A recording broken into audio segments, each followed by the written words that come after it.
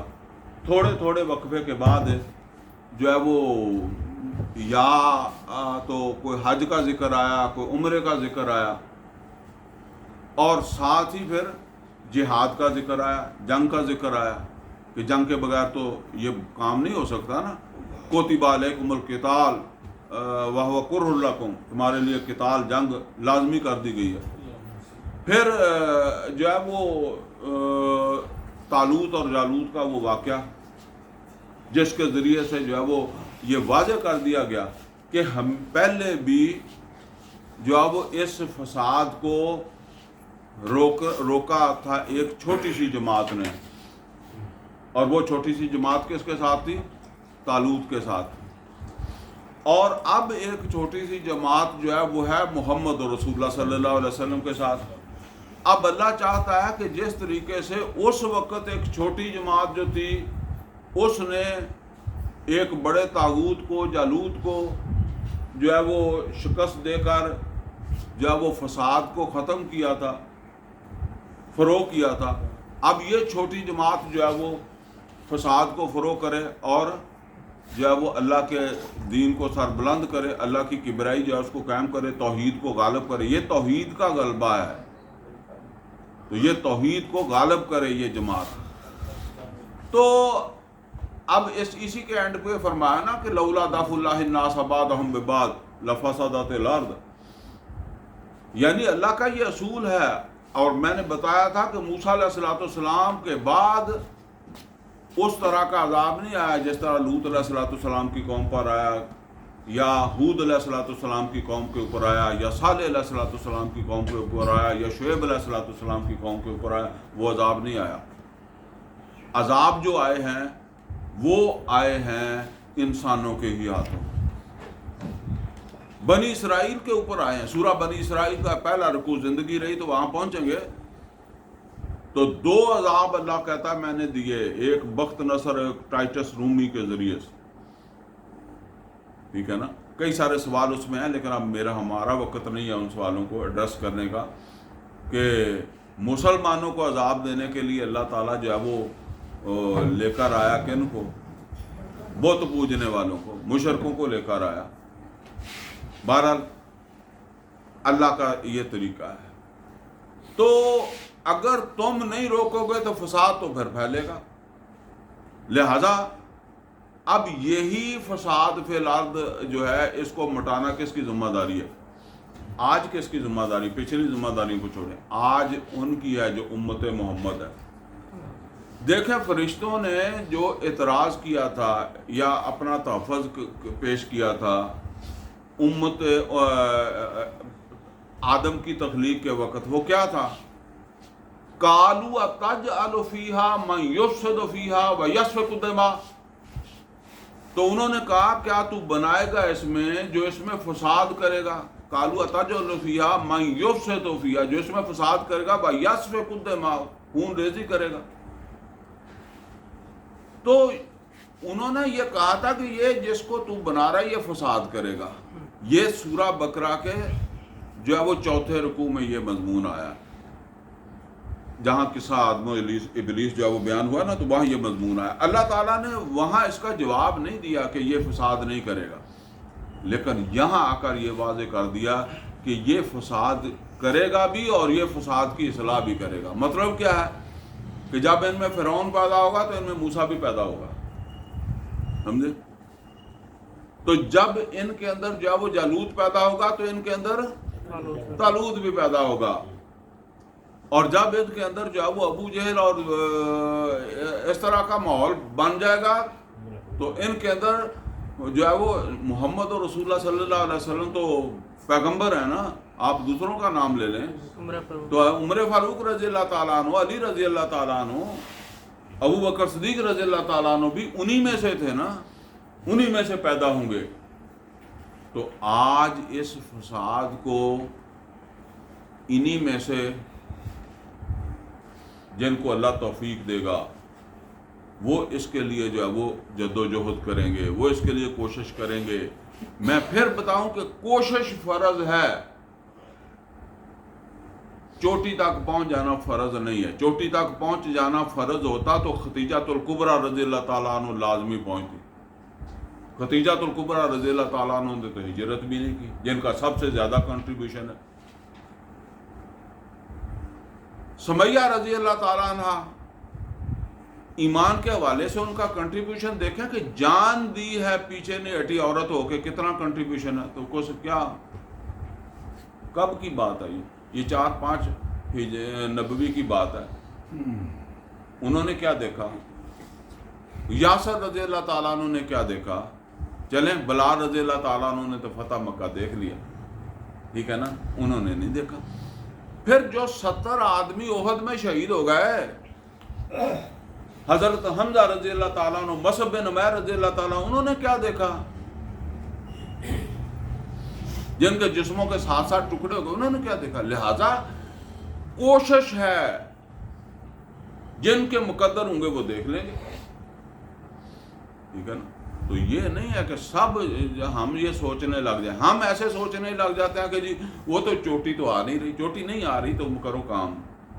ختیجۃ الکبریٰ رضی اللہ تعالیٰ عنہ نے جس لیول پر کیا ہے، یاسر رضی اللہ تعالیٰ عنہ نے جس لیول پر کیا تم کرو، سیدھی سی بات۔ لیکن یہ بات یاد رکھیں کہ آپ پوری طرح جو ہے نا وہ انشراح صدر کے ساتھ اپنا جان، مال، وقت، صلاحیتیں لگا رہے ہیں تو آپ ہیں اس جہاد میں۔ اگر بچ کے کر رہے ہیں نا، وَمِنَ النَّاسِ مَن يَعْبُدُ اللَّهَ عَلَىٰ حَرْفٍ، کہ بس بچ کے جو ہے وہ نرم جگہ پہ پاؤں نہیں رکھتے، تو فرمایا وَمِنَ النَّاسِ مَن يَعْبُدُ اللَّهَ عَلَىٰ حَرْفٍ، لوگوں میں سے ہیں کہ جو کنارے چلتے ہیں، بچ کے چلتے ہیں۔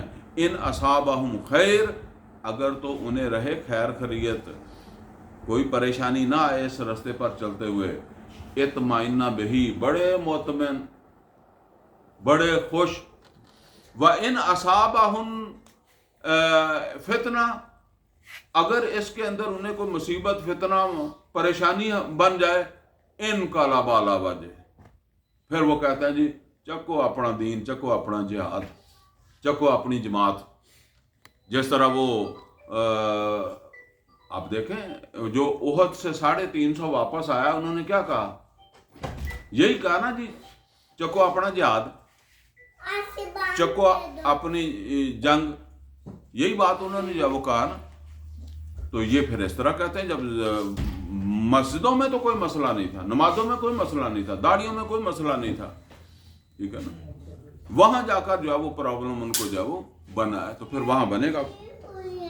تو جو ہے نا وہ اب یہ آیت پڑھ لیں آپ، یہ آیت جو ہے یہ یوں سمجھ لیں کہ اب بالکل اینڈ کا ہو گیا وہ مضمون، جو وہ مدینے کا جہاد جسے میں نے کہا نا، اس پر آ کر 2 لفظوں میں بات اللہ نے کہہ دی۔ کیا ہے؟ للہ ما فی السماوات و ما فی الارض، دیکھو اللہ ہی کا ہے جو کچھ ہے آسمانوں میں، زمین میں، ہر جگہ وہ مالک ہے، ہر جگہ اس کا اختیار چلتا ہے، ہر جگہ اس کی حکومت ہے۔ وَإِن تُبْدُوا مَا فِي أَنفُسِكُمْ، اگر تم ظاہر کرو گے جو کچھ تمہارے دلوں میں، او تو ہو، یا تم اسے چھپاؤ گے۔ مطلب یہ ہے کہ تمہیں یہ سب کچھ بتا دیا ہے، وہ جیسے ایک آیت آئی تھی نا لا اکراہ فی الدین، اس وقت میں نے یہ بتایا تھا کہ یہ سارا شہادت الناس کا تقاضا سمجھانے کے بعد آیت آ رہی ہے نا لا اکراہ فی الدین، اب جبر نہیں ہوگا۔ محمد رسول اللہ صلی اللہ علیہ وسلم ٹھیک ہے اعلان کر دیتے ہیں کہ بھئی جو بھی انفاق کر سکتا ہے کرے، لیکن کسی کے گھر کی تلاشی نہیں لیتے، اور یہ کہہ دیتے ہیں کہ جہاد کے لیے نکلو، کسی کو گھر سے نہیں اٹھا کر لاتے، ٹھیک ہے نا، بس بات اتنی ہی ہے، جس کے مقدر ہوں گے وہ خود نکل آئے گا، اور جس کے مقدر ہوں گے وہ خود اپنی جیب سے نکال لے گا۔ یہ بات ہے جو کہی جا رہی ہے۔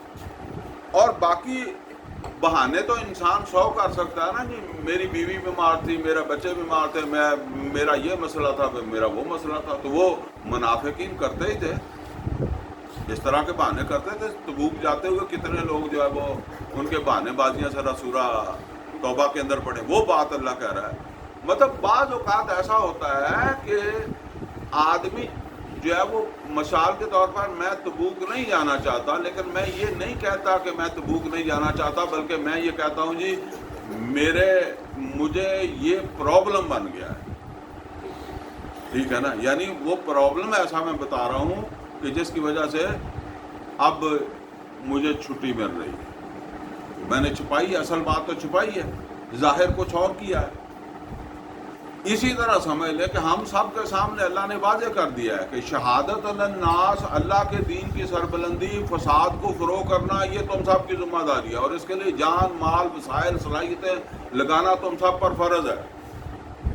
اب تم اسے لگاؤ یا نہ لگاؤ، یا سیدھا ہی کہہ دو کہ جی مجھ سے نہیں ہوتا، وہ جس طرح وہ 350 تبوک سے 350 واپس آیا تھا نا، غزوہ احد کے وقت واپس آ گیا تھا، انہوں نے کہا جی تسی جا کے کر لو، ساڈے کو نہیں ہوندا، یہ تو ہے صاف صاف ہی کہہ دیا۔ اور ایک یہ ہے کہ کرنا تو ہم چاہتے ہیں لیکن ہمیں یہ مجبوری ہے وہ مجبوری ہے، تو بات کو چھپا گیا۔ تو فرمایا کہ بات تو بالکل واضح کر دی ہے تم پر کہ شہادت الناس کے تقاضے کے طور پر تمہیں کیا کیا کرنا ہے۔ وَإِن تُبْدُوا مَا فِي أَنفُسِكُمْ، اب اگر جو کچھ تمہارے اندر ہے اس کو تم چھپاؤ گے اور ظاہر کرو گے، سیدھا سیدھا کہہ دو گے جسے کہتے ہیں، اور تو وہ یا سیدھا سیدھا نہیں کہو گے، پردہ رکھو گے، چھپاؤ گے، بہانہ کر دو گے، يُحَاسِبْكُمْ بِهِ اللَّهُ، تو اللہ محاسبہ کر لے گا، اللہ سے کوئی چیز چھپی نہیں رہے گی۔ پھر کیا ہے فَيَغْفِرُ لِمَن يَشَاءُ، جس کو چاہے گا معاف کر دے گا، وَيُعَذِّبُ مَن يَشَاءُ، جس کو چاہے گا عذاب دے گا۔ یعنی اس محاسبے کے وقت پھر وہ فیصلہ کرے گا کہ کس نے جو وہ بہانہ بنایا تھا، وہ بہانہ جو ہے وہ جینون تھا، اور کسی کا جو ہے وہ تھا، ٹھیک ہے یہاں تو محمد رسول اللہ صلی اللہ علیہ وسلم سب کو دے سکتے ہیں چھٹی، اور ہو سکتا ہے آج بھی اگر کوئی آدمی، ایک آدمی جو ہے وہ روز ہی کہتا ہے جی میرے کپڑے صاف نہیں ہے، نہیں تو نماز تو میں پڑھوں گا، تو پھر اللہ دیکھ لے گا کہ کپڑے اس کے صاف ہوتے تھے یا ویسے ہی اس کو مسئلہ تھا، تو ٹھیک ہے یہاں تو سب مان لیں گے، تو ٹھیک ہے جی۔ تو فرمایا فَيَغْفِرُ لِمَن يَشَاءُ وَيُعَذِّبُ مَن يَشَاءُ وَاللَّهُ عَلَىٰ كُلِّ شَيْءٍ قَدِيرٌ، اور یہ مت بھولو جس نے محاسبہ کرنا ہے وہ ہر چیز کی قدرت رکھتا ہے، وہ تمہارے دلوں ذہنوں سوچ فکر اس تک اس کی رسائی ہے۔ اب یہ آیت ہو گئی جی پوری، یہ تو یوں سمجھ لیں کہ یہ تھا ہجرت کے بعد کا جہاد، اس کا رنگ آپ نے پڑھا، اور میں نے شروع کے اندر جب آج کا درس شروع کیا تو میں نے اس وقت بھی بتایا کہ جہاد تو جو ہے نا وہ مکہ میں بھی تھا۔ اب مکہ کے اندر جب نبی صلی اللہ علیہ وسلم جو ہے وہ تشریف لے کر گئے معراج پر، تو معراج ہوا ہے سن 10 نبوی میں، سن 10 نبوی جو ہے اس کو نبی صلی اللہ علیہ وسلم نے عام الحزن کہا اپنے لیے، اور اس میں خدیجہ الکبریٰ رضی اللہ تعالیٰ عنہ وفات پا گئی، ابو طالب وفات پا گئے. یہ دو بہت بڑے سپورٹر تھے سمجھ لیں، نبی صلی اللہ علیہ وسلم وفات پا گئے. یہاں تک کہ نبی صلی اللہ علیہ وسلم نے محسوس کیا کہ اب میں مکہ میں نہیں رہ سکتا، تو آپ طائف گئے آلٹرنیٹ بیس کی تلاش میں. وہاں جا کر سرداروں سے ملے. عام لوگ تو کہتے ہیں تبلیغ کے لیے نہیں کہتے. تبلیغ اگر تھی بھی تو وہ سرداروں کو تھی. جس طرح کے یہاں پیچھے سپورٹر تھے نا، اس طرح کے سپورٹر چاہیے تھے. وہ گلیوں بازاروں میں مزدور لوگ نہیں سپورٹر بن سکتے. وہ 3 سردار تھے جن کی طرف گئے تھے، لیکن انہوں نے سپورٹ کوئی نہیں دی. تو نبی صلی اللہ علیہ وسلم بہت یعنی ایک ایسی تکلیف دہ صورت میں واپس آئے کہ اب آپ کو مکے میں داخل ہوتے ہوئے بھی اندیشہ تھا. تو وہ میں نے پہلے بھی کئی دفعہ بتایا، وقت نہیں ہے. ایک مشرک مطعم بن عدی، اور اس سے پہلے آپ نے کئی اوروں سے بھی کہا کہ میں مکے آنا چاہتا ہوں، تو کو میری جو ہے وہ سپورٹ کرو جس طرح ابو طالب نے سپورٹ کی تھی، اس طرح کرو. تو یعنی اس طرح کی سپورٹ. بہرحال وہ ایک مشرک تھا جو کھڑا ہوا، اس نے کہا کہ میں کرتا ہوں سپورٹ. اور وہ پھر اس نے کہا آپ آ جائیں، لیکن پیغام بھیجا کہ آ جائیں. لیکن نبی صلی اللہ علیہ وسلم نے فرمایا نہیں، ایسے نہیں، تم آ کے لے کے جاؤ. دیکھیں یہ حالات تھے، آ کے لے کے جاؤ. تو وہ آیا اپنے بیٹوں کے ساتھ لے کر گیا حرم میں. جا کر اس نے کہا کہ آج کے بعد محمد صلی اللہ علیہ وسلم جو ہیں یہ میری امان میں ہے، لہذا جس نے ان کے ساتھ کوئی اونچ نیچ کی تو پھر اس کا میں اس کے ساتھ نپٹوں گا. تو مضبوط آدمی تھا، ایمان نہیں لایا آخر وقت تک.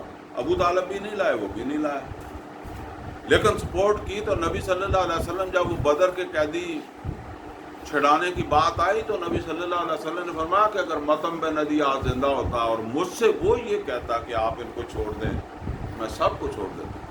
اتنا احسان نبی صلی اللہ علیہ وسلم اس کا مانتے تھے. ان حالات میں نبی صلی اللہ علیہ وسلم کو اللہ نے ایک معراج کروائی ہے. ہم سمجھتے ہیں معراج پتہ نہیں وہ جس طرح جو ہے نا وہ ایک ملک کا حکمران دوسرے ملک میں دورے پر جاتا ہے. اگر اس طرح کا کوئی دورہ تھا تو اس دورے کا وقت کون سا تھا؟ سن 10، جب عرب میں بت بھی ختم ہو گئے تھے اور بتوں کو ماننے والے بھی ختم ہو گئے تھے. اللہ کی کبریائی قائم ہو گئی تھی. تو اب یہ وقت تھا دورے کا. یہ دورہ نہیں تھا، بلکہ اللہ تعالیٰ نے نبی صلی اللہ علیہ وسلم کو جو ہے وہ مختلف مشاہدات کروائے. اور کیوں کروائے؟ اور وہ اور پیغمبروں کو بھی اللہ کرواتا رہا نا. جیسے قرآن میں آیا کہ وَكَذَلِكَ نُرِي إِبْرَاهِيمَ مَلَكُوتَ السَّمَاوَاتِ وَالْأَرْضِ، تاکہ ان کے ذریعے سے محمد اور رسول اللہ صلی اللہ علیہ وسلم میں اور مضبوطی پیدا ہو اور ان حالات کا مقابلہ کریں جن حالات میں یہ مکے کے اندر جو ہے وہ مبتلا ہیں. اور اکیلے محمد اور رسول اللہ صلی اللہ علیہ وسلم تو نہیں مبتلا تھے نا، وہ باقی صحابہ کرام کے در تھے. زیادہ تو باقی بھگت رہے، ٹھیک ہے نا. یعنی عملی تشدد جو تھا وہ باقیوں کے اوپر زیادہ تھا. لیکن ایک اور طرح کا تشدد وہ تحریک کے جو لیڈر ہیں ان کے اوپر ہے، محمد اور رسول اللہ صلی اللہ علیہ وسلم کے اوپر ہے. تو بہرحال ان حالات میں اللہ تعالیٰ نے مسلمانوں کے اس جہاد کی کیفیت کو بیان کیا جو جہاد وہ مکہ میں کر رہے تھے. میں نے بتایا نا یہاں دونوں رنگ ہیں، مکی جہاد بھی اور مدنی جہاد، لیکن دونوں کا حاصل کیا ہے؟ اللہ کے دین کا غلبہ. چلیں، فرمایا آمن الرسول بما انزل الیہ من ربہ والمؤمنون، ایمان لایا ہے رسول بما انزل الیہ من ربہ والمؤمنون، جو ان کے رب کی طرف سے ان پر نازل ہوا ہے اور دوسرے ایمان والے بھی. یعنی اللہ نے یہاں تصدیق کی ہے کہ واقعی رسول کا ایمان ہے اس قرآن پر، اور جو باقی لوگ صحابہ ہیں ان کا بھی ایمان ہے اس قرآن پر، وہ ایمان رکھتے ہیں. ایمان کا مطلب کیا ہے؟ یقین، اور یقین کا مطلب یہ ہے کہ پھر آپ اپنے یقین کے مطابق عمل کرتے ہیں. سمجھ آئی نا بات؟ تو جب اللہ تعالیٰ نے یہ حکم دیا ہے کہ تم دین کو سر بلند کرو، یا ایھا المدثر قم فانذر وربک فکبر، یہ تمہارا کام ہے، اور ہوتا نظر نہیں آ رہا، تو بندہ کیا سوچتا ہے؟ بندہ اپنے بارے میں سوچنے لگ جاتا ہے کہ شاید میرے اندر ہی کمی ہے، شاید میں ہی جو ہے وہ پوری طرح جو ہے وہ محنت نہیں کر رہا، کوشش نہیں کر رہا. ٹھیک ہے نا؟ تو اس سے کیا ہوتا ہے؟ اس سے بعض اوقات انسان میں وہ اعصابی کمزوری پیدا ہو جاتی ہے. پھر نفسیاتی طور پر انسان جو ہے وہ، جس طرح کئی دفعہ ہوتا ہے کہ جب آپ جذبے کے ساتھ اٹھتے ہیں کہ جی یہ کام کریں، اور پھر آپ کو پتہ لگتا ہے کہ جی یہ تو ہونے آنے والا نہیں ہے، تو وہ نوح علیہ الصلوۃ والسلام والا حوصلہ کہاں سے آئے گا کہ ہونے والا نہیں بھی ہے پھر بھی ٹکرے مار رہا ہے. بات تو یہ ہے کہ آپ کو نظر آتا ہونے والا نہیں ہے، آپ پھر بھی پہاڑ کے ساتھ ٹکرے مار رہے ہیں. یہ تھا صورتحال مکہ کی. تو کیونکہ اس طرح کی صورتحال جو ہے نا وہ پھر بندے کے اعصاب کو متاثر کرتی ہے، ہمت میں کمی آتی ہے، اور جب کمی آتی ہے تو پھر اس کا نتیجہ کیا ہے کہ وہ کوشش جو ہے اس میں آدمی سستی آ جاتی ہے. تو وہ اللہ کہتا سستی تو نہیں آنی چاہیے اس قرآن کی تبلیغ میں. تو فرمایا کہ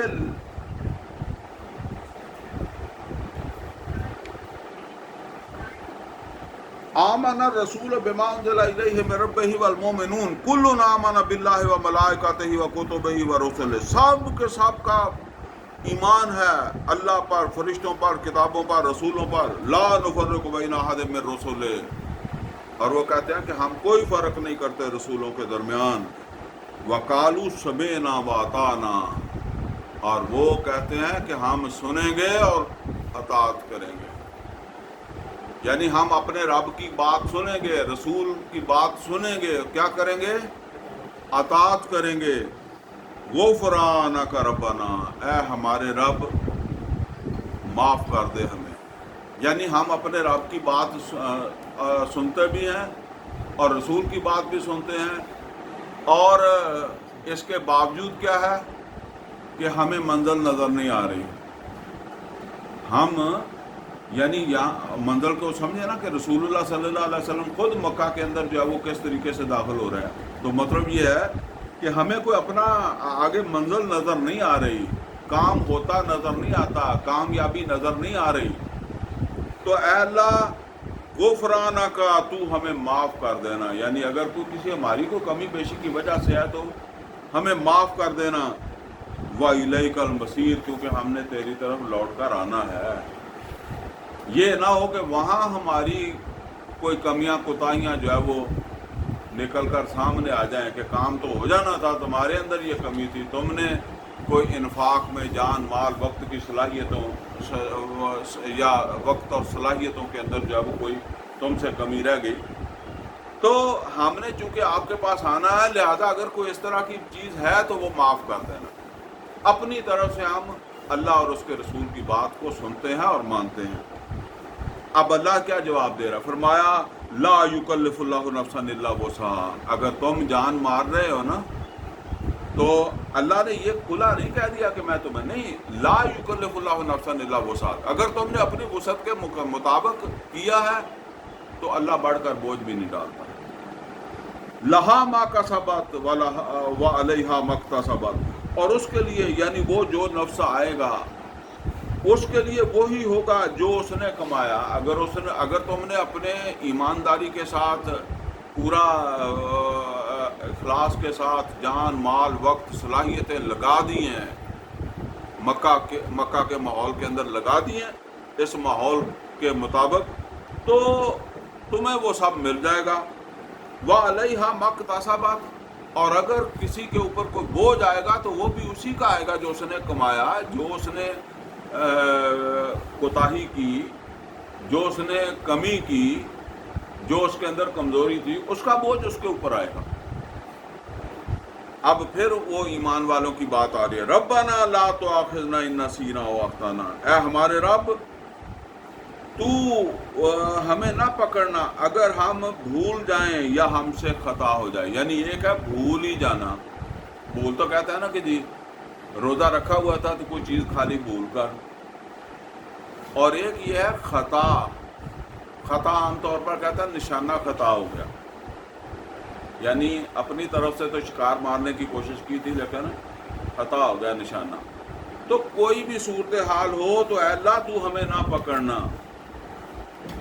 ربنا ولا تحمل علینا اصرا کما حملتہ علی الذین من قبلنا، اور اے ہمارے رب تو وہ بوجھ نہ ڈالنا ہمارے اوپر جو تو نے جو ہے وہ ان لوگوں کے اوپر ڈالا جو ہم سے پہلے تھے، اس طرح کا بوجھ ہمیں نہ ڈالنا. اس کا مطلب یہ ہے کہ پہلے بھی بڑی آزمائشوں میں سے لوگ رہے ہیں. قرآن کریم میں آیا ام حسبتم ان تدخلوا الجنہ ولما یاتکم مثل الذین خلو من قبلکم مستهم الباساء والضراء وزلزلوا حتى يقول الرسول والذین آمنوا معه متى نصر اللہ. اور نبی صلی اللہ علیہ وسلم نے فرمایا ایسے بھی لوگوں کے ساتھ ہوا کہ آرے کے ساتھ چیرا گیا اور ان سے وہ اپنے ایمان سے دستبردار نہیں ہوئے، اور کسی کی جسم سے لوہے کی کنگھیوں سے گوشت کھرچا گیا تو وہ اپنے ایمان سے دستبردار نہیں ہوا. یہ ان صحابہ کو کہا جن کو چیرا گیا تھا، یاسر بن رضی اللہ تعالیٰ عنہ، سمیہ رضی اللہ تعالیٰ عنہ، خباب بن عرط رضی اللہ تعالیٰ عنہ. انہوں نے کہا تھا نا کہ اے اللہ کے رسول دعا کریں کہ اللہ مدد کر دے، تو اس کے جواب میں نبی صلی اللہ علیہ وسلم نے فرمایا. تو اب یہ صحابہ کہہ رہے ہیں اللہ اس طرح کا بوجھ ہمارے اوپر نہ ڈالنا. ربنا ولا تحملنا ما لا طاقت لنا بہ، اے ہمارے رب تو ہمارے اوپر وہ بوجھ نہ ڈالنا جس کی ہمارے اندر طاقت نہ ہو. واعف عنا، ہمیں معاف کر دینا. واغفر لنا، ہمیں بخش دینا. وارحمنا، ہمارے اوپر رحم کر دینا. انت مولانا، تو ہی ہمارا آقا اور کارساز ہے، تو ہی ہمارے کام سیدھے کرنے والا ہے، تو ہی ہمارا پشت پناہ ہے. یہ آخری الفاظ ذرا نوٹ کر لیں، فانصرنا علی القوم الکافرین. تو بس تو ہماری مدد کر دے کافروں کے مقابلے میں، نصرت کر دے کس کے مقابلے میں؟ کافروں کے مقابلے میں. اچھا جی، ایک آیت ہم نے اسی صورت میں پڑھی تھی، 250 نمبر آیت، جہاں وہ طالوت اور جالوت کا واقعہ آیا تھا نا.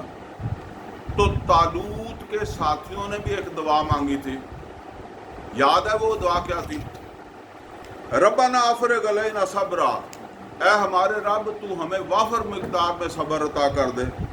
وثبت اقدامنا، اور ہمارے قدم جما دے. وانصرنا علی القوم الکافرین، یہ الفاظ نوٹ کرے، وانصرنا علی القوم الکافرین، اور ہماری مدد کر دے کافروں کے مقابلے میں. یہ کافروں کے مقابلے میں مدد کب مانگ رہے ہیں طالوت کے ساتھی؟ جب وہ میدان جنگ میں ہیں، یعنی جسے ہم مدنی جہاد کہتے ہیں، ہجرت کے بعد کا جہاد ہے. یہ جہاد تھا اس وقت طالوت کا، جس میں اب مسلمان جو ہے وہ داخل ہو رہے تھے. تو وہاں بھی کیا ہے؟ فانصرنا علی القوم الکافرین، وہ بھی اللہ سے دعا کرتے ہیں کہ ہماری کافروں کے مقابلے میں ہماری مدد فرما. اور یہاں مکے میں بیٹھے ہوئے مسلمان بیٹھے نہیں، قرآن کا جہاد کرتے ہوئے، قرآن کی تبلیغ، قرآن کی وعظ نصیحت ایک کرتے ہوئے جو پریشانیاں آتی ہیں، وہ بھی کیا کہہ رہے ہیں؟ فانصرنا علی القوم الکافرین. تو اس کا مطلب یہ ہے کہ جہاد مکے کا ہے یا مدینے کا ہے، اس کا مقصد ایک ہی ہے کہ کافروں کے اوپر غلبہ ہو اور اللہ کی کبریائی قائم ہو، احکم الحاکمیت کی حاکمیت جو وہ قائم ہو. یعنی جس سطح پر بھی ہے، جہاں بھی ہیں ایمان والے، ان کا ہدف یہ ہے. جس طرح جب ہم ایک مکان بناتے ہیں، اگرچہ ہم اس کی بنیادیں کھود رہے ہیں، تو ہماری وہ جو ہدف کیا ہے؟ چھت، چوٹی. تو اللہ تعالیٰ سے دعا ہے آج ہم اس چھت سے محروم ہیں. پوری دنیا کے مسلمان توحید کی چوٹی سے محروم ہیں. یہ توحید کی چوٹی ہے، اس چھت سے محروم ہے جو محمد رسول اللہ صلی اللہ علیہ وسلم ڈال کے گئے تھے. باقی آپ سمجھ لیں کوئی بنیاد ہے، کوئی کچھ ہے، کوئی کچھ ہے. اللہ سے دعا ہے کہ اللہ ہمیں قرآن کا فہم عطا فرمائے، عمل کی توفیق عطا فرمائے. اقول قولی ھذا واستغفر لی ولکم ولسائر المسلمین والمسلمات.